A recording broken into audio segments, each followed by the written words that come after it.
양무제는 언제적 사람이냐면 언제적 사람이냐면 힘들어요. 편하게 들으세요. 다리 쭉 뻗고 들어도 돼요. 언제적 사람이냐면 기원 후 460 몇 년에 태어나서 549년에 돌아가신 분이에요. 거의 뭐 90년 가까이 살으신 분인데요. 이분은 황제 노릇을 엄청 오래 했어요. 502년부터 549년 했으니까 47년이나 황제를 했어요.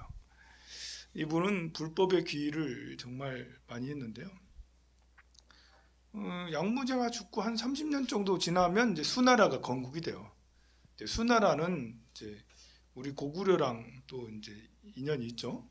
수나라의 침입 이래가지고 그런 게 있잖아요. 수나라 한 40년 정도 유지하다가 금방 또 망해요. 그게 당나라가 되는 거예요. 당나라가 건국하기 한참 전에 이제 양나라가 있었는데요. 그게 이렇게 중국에는 위진남북조 시대라고 굉장히 혼란스러운 시기에 끄트머리쯤에 있었던 나라라고 생각하면 돼요. 이분은 양무제는 굉장히 학문에도 뛰어나고 이렇게 치세도 굉장히 잘했다라고 그래요. 그런데 부처님 불사에 이렇게 처음부터 불교를 좋아했어요. 근데 어느 순간부터 불사를 너무 많이 하더니 나중에는 너무 심하게 불사를 해가지고 국고가 탕진되고 나중에는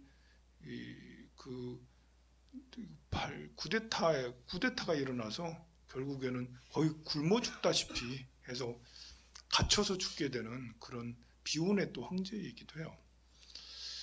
우리가 이제 많이 독송하는 금강경이 모든 경전 1품, 2품, 3품, 법화경도 보면 28품으로 되어 있고 금강경은 32분으로 되어 있거든요. 근데 이런 품들이 보면 본래 있었던 게 아니라 후대에 이제 이렇게 사람들이 독송하기 좋게 나누는 거거든요. 금강경도 32분으로 되어 있는데 32분은 양무제의 아들 소명태자가 32분으로 나눴어요. 그 아들도 굉장히 천재였어요. 소명태자가. 본인도 이제 굉장히 이렇게 학문에 뛰어나고요. 양무제 얘기를 좀 안 할 수가 없어요. 이게 이 자비도랑천법을 지었으니까. 양무제는 그럼 이렇게 47년 동안이나 나라를 건국해서 47년이나 이렇게 황제가 됐는데 한때 이제 양무제가 자기가 스승으로 모신 지공스님한테 아니, 스님 제가 어째서 황제가 됐을까요? 라고 물어보니까 지공스님이 당신은 전생에 황제께서는 전생에 나무꾼이었습니다. 예? 제가 무슨 나무꾼? 저는 황제인데요. 전생에 아무리 못해도 귀족 정도는 됐었겠죠. 아닙니다. 전생에 나무꾼이었습니다. 그럼 어떻게 황제가 됩니까? 했더니 나무꾼이었는데 이렇게 나무를 하러 산에 이렇게 다니다가 한날에 폐사된 절에 들어가가지고 거기에 있는 법당에 부처님이 거의 뭐 이렇게 폐사됐으니까 부처님이 막 수풀에 가려지고 막 이런 거예요. 제대로 이제 안 돼 있는 거야. 그래서 그 폐사된 절을 약간 고치고 수풀을 이렇게 하고 먼지를 털고 비 맞지 말라고 모자를 만들어 드렸대. 모자를 해가지고 이렇게 갓 같은 걸 이렇게 만들어 드렸대. 그 인연으로 황제가 되셨습니다. 굉장히 신기하지 않아요? 황제면 공덕이 엄청 커야 될 것 같은데 사실 부처님한테 공양을 올리는 공덕만큼 큰 공덕은 없어요. 아쇼카 대왕도 인도를 통일한 아쇼카 대왕 엄청나게 지금까지도 존경해요. 양무제는 별로 존경하지 않는데 아쇼카 대왕은 존경해요. 아쇼카 대왕도 불법에 귀의해서 불법으로 나라를 다스렸고요. 양무제도 불법에 귀의해서 불법으로 나라를 다스렸는데 둘의 차이는 극명해요. 아쇼카 대왕은 지금도 집회에 이렇게 나와요. 보면 인도인들이 가장 존경하는 분이야. 근데 양무제는 잊어버렸어. 누군지도 잘 몰라. 중국 사람들은. 우리나라 사람들도 모르는데 그냥 참법을 하다 보니까 양무제가 나와서 알죠. 그 차이가 뭐냐? 아쇼카 대왕은 중도를 지켰어요. 다른 말로 법으로 나라를 다스려야겠다는 것들을 죽기 직전까지 실천을 잘해요. 근데 양무제는 법으로 나라를 다스리려 했으나 나중에는 밥으로, 돈으로 나라를 다스리는, 그러니까 불사를 한 거예요. 불사를. 아쇼카 왕도 불사를 하긴 했어요. 근데 정도에 맡기껏 했어야 되는데 양무제는 너무 심하게 했어요. 이렇게 본인이 나무꾼이었다가 이렇게 이 부처님을 잘 모셔서 불사를 해서 그렇게 황제가 됐다는 얘기를 들어서 그런지 불사에 정말, 그러니까 502년에 이렇게 502년부터 520년까지는 한 20년 동안은 태평성대라고 그랬어요. 정말 잘 나라를 다스렸대. 젊고 유능한 나이 한 40 정도의 이제 왕자를 올랐으니까 60이 되기 전까지는 정말 이제 그 누구보다도 나라를 잘 다스렸다네요. 근데 나이 때문인지 사람이 60이 좀 넘어가면 될 수 있으면 이제 공직에서 물러나거나 좀 이래야 되지 않겠어요? 어쨌든 60이 넘어서도 계속 왕을 해서 그런지 아니면 불법에 너무 빠져서 그런지 심취하기 시작하고 불사를 많이 해요. 달마대사가 양무제랑 관계가 있거든요.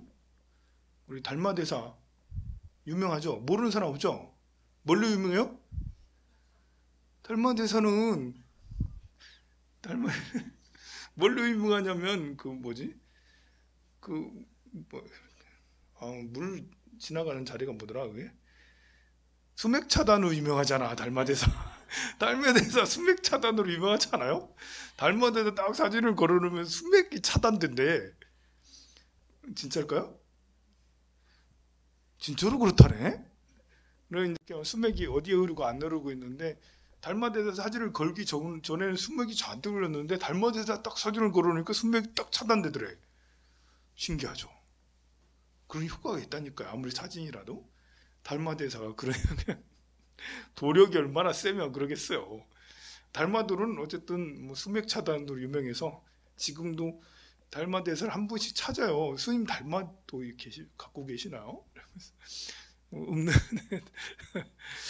때로는 내가 달마도를 어디서 구해와야 되나 그런 생각도 하고 그래요. 지금은 이제 사람들 아파트 벽에 주택 벽에 잘 뭘 안 걸어놓는데 많이 걸어놓을 때는 달마도가 인기가 제일 많았어요. 절에 다니는 사람들이. 근데 그래서 본래 유명한 건 아니고요. 이제 달마대사가 유명한 건 선종의 기원이기 때문에, 선종의 초조이기 때문에, 선종을 우리 중국에 퍼뜨리고 또 그런 선종은 우리나라까지 왔기 때문에 우리나라에서도 달마대사를 굉장히 신성시해요. 달마대사는 본래 인도 분이 향제국 출신이거든요. 스승이 바냐다라 존자인데 열반하시면서 67년 뒤에 동쪽으로 가라. 나는 이 전설을 지금 믿어야 되는지 말아야 되는지. 아니 스승님이 바냐다라 존자인데 열반하시면서 67년 뒤에 가라. 그러면 도대체 몇 살에 중국으로 넘어온 거지? 하여간 67년 뒤에 가라는 유언을 남기고 가셨대. 그래서 정말 67년 뒤에 중국으로 왔어요. 중국으로 와가지고 배를 타고 왔는지 어쨌는지 오다가도 재밌는 얘기 있어요.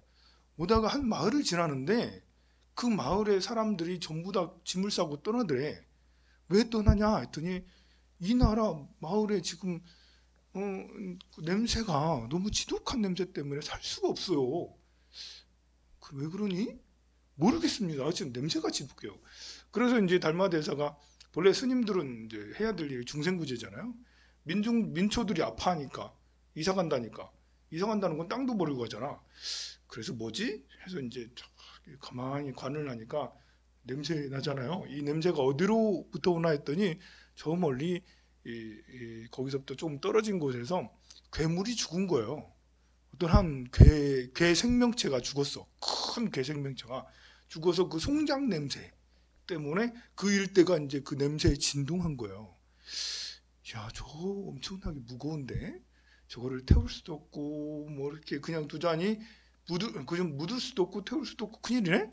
저걸 어떻게 할까? 하다가 실력을 발휘해서 유체이탈 들어봤죠? 스님께서 자손을 딱 하시더니 그 앞에서 유체이탈을 하셔서 몸에서 혼이 빠져나왔어. 여기 유체이탈이야? 유체이탈 해본 사람?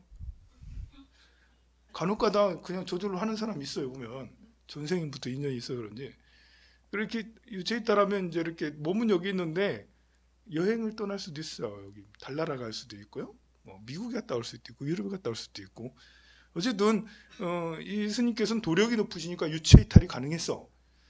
유체이탈 하기는 쉬우나 쉽지는 않으나 유체이탈은 할 수 있어. 그런데 더욱더 놀라운 것은 죽은 그 괴 생명체 몸에 들어간 거예요. 들어가기만 했냐? 들어가가지고 그 몸을 움직인 거예요. 그 몸을 움직여서 저 동해바다로 가가지고 바다에다 풍덩 넣었어요. 그리고 돌아왔습니다. 그런데 내 몸이 없어졌네. 몸이 사라졌어. 돌아왔는데 어쩌지? 몸이 사라졌어. 그럼 혼만 있잖아. 그럼 내 몸은 어디 있지? 내 몸 내놔. 내 몸 내놔. 어디 갔나 내 몸. 그 사이에 어떤 일이 있었냐면 유체이탈은 여러 사람이 할 수 있어요. 우리는 모르지만 할 수 있는 사람이 여럿 있어요. 신선계에 살고 있는 사람이 인간계에 내려와서 구경하다가 어느 잘생긴 사람이 앉아있네? 근데 텅 비었네? 주인이 없네? 저 잘생긴 사람. 아니 이 신선은요 컴플렉스가 아주 있었어요. 제가 못생겼어. 이 못생긴 몸 때문에 신선이 됐어도 시원치 않아. 찜찜해 늘. 내가 이렇게 대체로 다른 신선들은 그냥 뭐 탐 크루즈보다 더 잘생겼어. 다 너무 뛰어나 몸매가 이런 게. 근데 나는 태생이 이래가지고 명함을 못 내밀어요. 너무 부끄러워 달릴 때마다. 그 몸이 있네. 너무나도 잘생겼네. 그래가지고 자기 몸은 옆에다 이렇게 놓고 그 몸으로 쑥 들어갔습니다. 네, 그래가지고 가버렸어요. 달만대사가 또 자비롭잖아. 참 평생을 저렇게 신선이 돼서까지 컴플렉스가 있었던 저 신선 할 수 없다. 뭐 인연인 걸. 그래 내 몸 가져라. 뭐 관계없다. 아이고 이제 그 몸은 못생긴 몸에 들어간 거예요. 그래서 달마대사 그래 못생긴 거예요 세상에.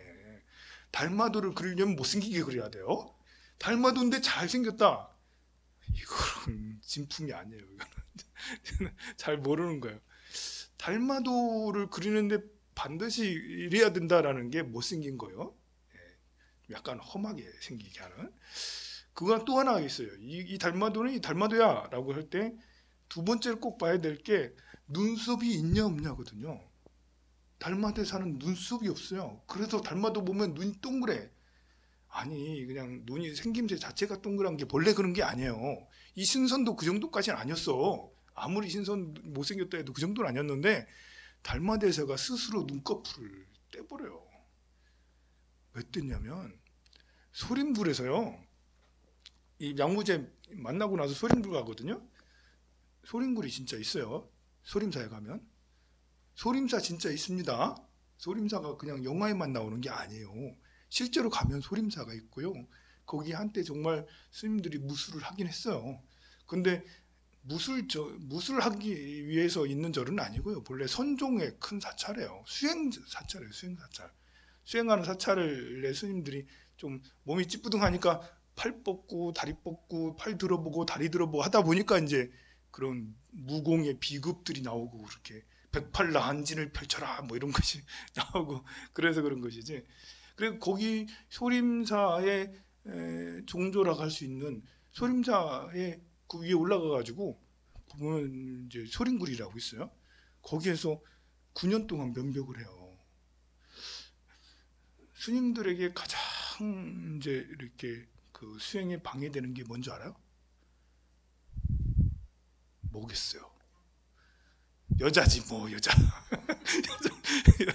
여자가 수행이 제일 반대돼요. 방해돼요 그게. 그런데 저 소림굴 산꼭대기에 있는 여자가 오겠어요? 안 와요. 그 다음에 방해되는 게 뭐겠어요? 잠이죠 잠. 먹는 거야 뭐 거의 안 먹어도 이렇게 수행력으로 잘 버틸 수 있는데 잠은 안 그래. 여자는 없으니까 뭐 이렇게 여자는 없는데 어떻게 인연이 안 생겨 그래. 자꾸 눈꺼풀이 천근만근 계속 눈꺼풀이 떨어지는 거예요. 그 스님께서 한 날은 화가 났는지 어땠는지 확 눈곱을 확 떼버렸어요. 너무 독하지 않아요? 어쨌든 눈곱을 확 떼서 달마도는 그 모양이 됐습니다. 눈꺼풀이 없어요. 그럼 소림사에 왜 갔냐면 67년이나 지나서 정말 나이 들으셔서 오셨을 텐데 그 처음에 와서 누구를 만났냐면 양무제를 만나요. 그때가 양무제가 불사에 치중할 때예요. 치세를 잘할 때 왔으면 좀 달라질 수 있는 중국의 역사가 바뀌었을 수도 있는데 정말 불사를 이절저절 짓는데 십리 안에 절 하나씩 지은 거야 정말. 이 520년까지는 그렇게까지 안 하는데 520년이 넘어가면서부터 549년까지 계속 불사를 하는 거예요. 이제 그때 이제 불사에 꽂혀 있을 때 양무제가 달마대사를 만났어요. 이제 인도에서 큰 스님 왔다니까 이제 스님 하면 또 끔뻑하잖아. 보면 우리 불자님들도 스님 하면 끔뻑하지 않아요? 그 산중에 스님들이 이렇게 쭉 포용 삼아서 걸어가는 모습을 보면 참 멋있다. 이렇게 회색 옷 입고 쫙 걸어가는 모습 보면 안 그래요? 정신이 이렇게 빠져가지고 어떻게 그게 멋있잖아요. 보면 멋있어요. 멋있게 좀 봐주세요 그거를. 그래 이제 이렇게 스님하면 또 껌뻑하니까 또 인도에서 큰 스승이 오셨다니까 초청해서 이렇게 여쭤봤어요. 여쭤보면 좀 수준 있는 걸 여쭤보지. 이렇게 제가 이렇게 불사를 좀 많이 했는데 여기저기 불사했고 저절 불사했고 본래 불사할 때는 자랑하고 싶거든요. 여기 이렇게 했습니다. 저렇게 했습니다.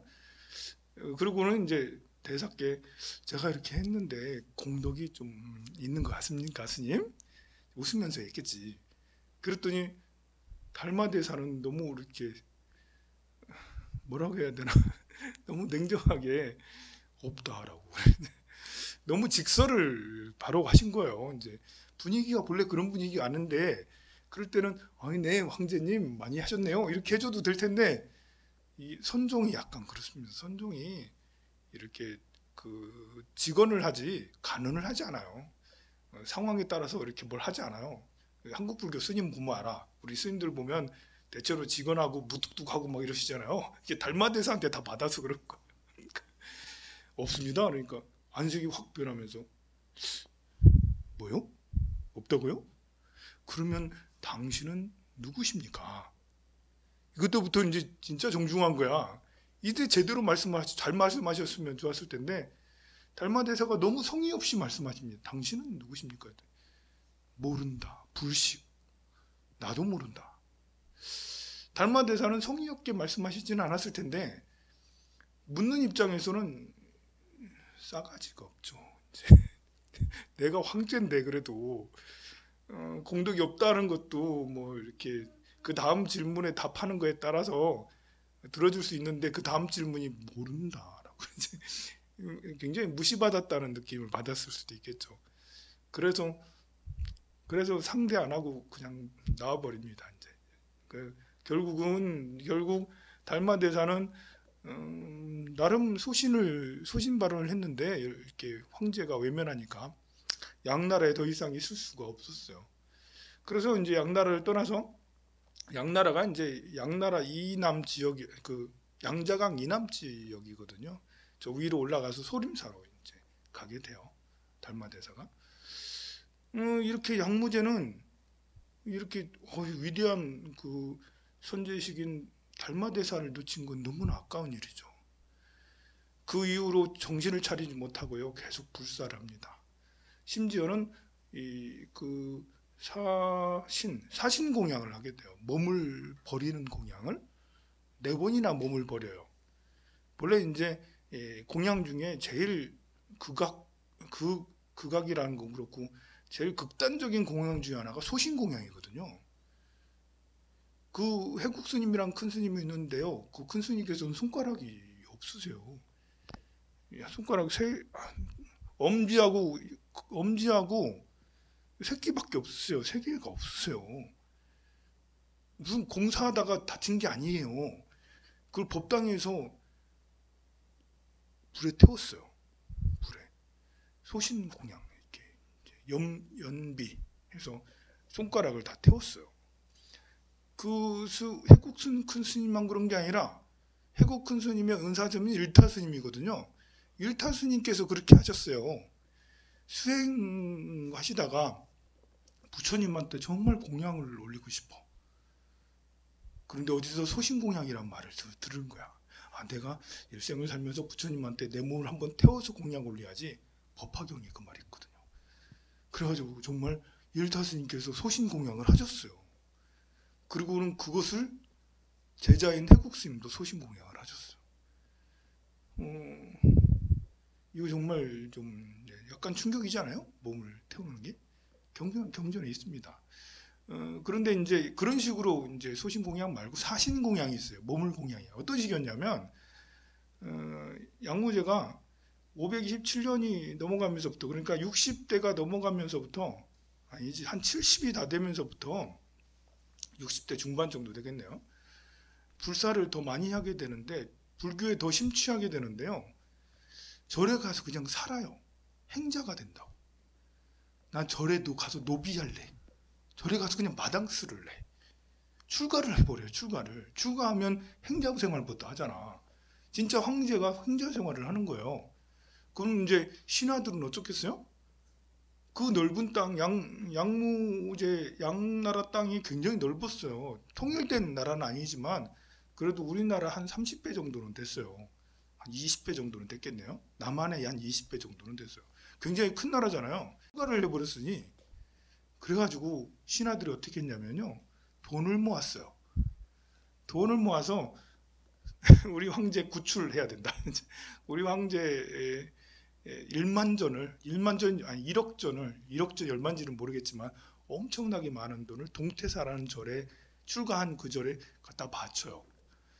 그러면 양무제는 못 이기는 듯이 내가 계속 절에 있어야 되는데 하다가 이제 이렇게 다시 황궁으로 돌아오게 되는 거예요. 그러니 신하들이 갖고 있는 많은 재산들을 절집에 갖다 바치잖아요. 그것만 한 게 아니라 세금들을 또 얼마나 많이 걷어가지고 절을 만들고, 이제 처음에 치세는 참 잘 됐는데 이렇게 20년이 넘어가면서부터는 이제 굉장히 힘든 거예요. 자, 이렇게 하기를 4번이나 했어요. 신하들한테 삥 뜯고, 이제 국민들한테, 시민들한테 세금 걷고, 그걸 다 모조리 절에. 민심이 아무리 절이 좋고 아무리 부처님이 좋아도 이렇게 저 정도 하면 큰일 나는 거죠. 그래서 결국은 나중에 이제 이렇게 쿠데타가 일어나게 되고, 후경이라는 사람이 쿠데타를 일으켰는데요. 자비로운 마음에 이민족을 받아들였어. 그런데 이 쿠데타를 일으켜가지고 결국은 본인은 갇히게 되고 거의 굶어 죽다시피 해요. 그러니 참 황제라고 해서 불사를 많이 했다고 해서 말년이 모두 다 좋은 건 아니에요. 빈비사라 왕도 이렇게 인도에 부처님 당시 빈비사라 왕도 부처님 얼마나 존경하고 불사를 많이 했어요. 그러나 빈비사라 왕도 굶어 죽거든요. 이렇게 죽음에는 불사를 많이 하고 기도를 많이 하고 그렇게 하면 아무래도 편안히 죽을 수 있겠지만, 지금 양무제처럼 너무 이렇게 절에 빠지게 되면 이런 식이 되는 거죠. 그냥 양무제가 이 자비도랑참법을 지었어요. 이 서문에 보면 나오죠. 왜 지었는지. 황후치씨, 아마 후궁인 것 같아요. 육궁들을 질투해가지고 막 이렇게 질투하면, 여성인들이 질투하면 이제 이렇게 다른 후궁들이 남아다니지 않죠. 이제 그래서 죄를 많이 지었는데, 그래서 구렁이가 되었다라고 그랬어요. 그래서 구렁이가 나타나가지고 나 좀 구해주세요 한 거를 양무제가 지공스님한테 물어봐가지고 어떻게 하면 좋겠냐 해서 만든 게 자비참법이에요. 양무제가 직접 지었을 수도 있고요, 여러 스님들이 다 모아서 같이 편집했을 수도 있어요. 양무제는 스스로 저술, 불교에 대한 그 논서 같은 것들을 저술도 하고 막 그래요. 시간이 다 됐군요. 그래서 양무제는 그런 저술도 하고, 심지어 스님들을 면접 봐서 가짜 스님들은 내쫓고 그렇게도 많이 할 정도였으니까요. 그래 이 지공 스님 휘하에 많은 스님들이 이 참법을 만들었어요. 그래서 며칠 동안 이렇게 하니까 정말 한 선인이 나타나더니 너무 고맙다 하면서 천상에 나게 됐다고 너무 고맙다고 했어요. 그래서 가만 보면 이 참법은 이 악도에 떨어진 중생을 제도하기 위해 만들어졌으니 거기에 가장 특화된 참법이라 할 수 있죠. 이걸 하면 우리 돌아가신 아버님, 어머니, 할머니, 할아버지가 좋은 곳에 나게 된다. 이런 확신을 좀 가지면 좋겠고요. 그렇게 하는 데 있어서 이 자비도랑 참법에서 제일 중요한 것 중에 하나가 이제 뭐냐면 미륵부처님에 대한 기도라는 거예요. 우리가 관음예문하면 관세음보살한테 기도하는 거고요. 또 지장기도하면 지장보살한테 기도를 하는 거잖아요. 근데 자비도랑 참법은 사실 미륵부처님한테 기도하는 거거든요. 자비도랑 할 때 이 자비는 미륵을 말하는 거예요. 그래서 미륵도량 참법이라 해도 되는 거예요. 그래서 중간중간에 미륵불 절을 할 때 처음 하는 절이 미륵불이죠. 항상 절할 때마다 미륵불이에요. 그래서 우리가 미륵기도라는 자비도량은 미륵기도구나 이런 생각을 가지고 부처님의 은혜로 부처님 앞에서 내가 참여를 하면 정말 참여가 이루어지고 되는구나 라고 믿음을 가지면 좋겠습니다. 여기에 대해서는 제가 낮에도 강의했는데 낮에 강의한 거를 유튜브에 올려놓을 테니까 여기에 대한 좀 더